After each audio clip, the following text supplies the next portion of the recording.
खुलुमबाय आं किलिकां ब्रह्म बड'लेण्ड बुब्लिनि जानानै बयखौबो बरायना लाबाय दिनै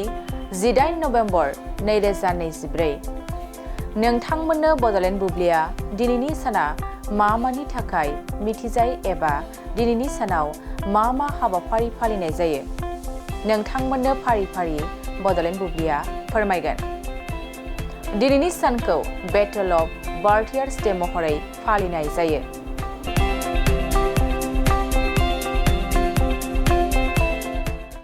18 नभेम्बरखौ बोसोरफ्रोमबो 1803 मायथाइयाव जानाय जारिमिनारि जाथायखौ गोसोखांनो थाखाय हाइटियाव बार्टियार्स साननि दावहाखौ फालिनाय जायो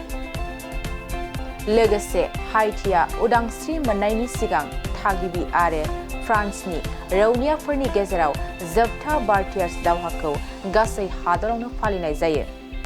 आरो बे देरहासारनाया हाइटिखौ जाफुंसार बान्दा जांख्रिखांनाय आरो लेटिन आमेरिकायाव गिबिसिन उनफाव मुवारि उदां रायजो जाहोदोंमोन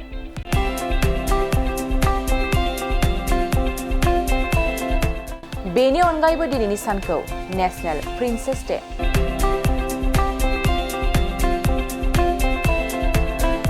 Mickie mouse day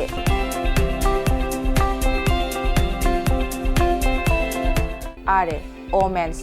national day महरै फालिनाय जायो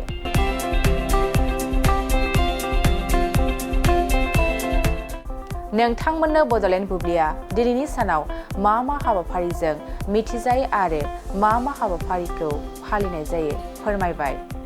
गोजोन्थों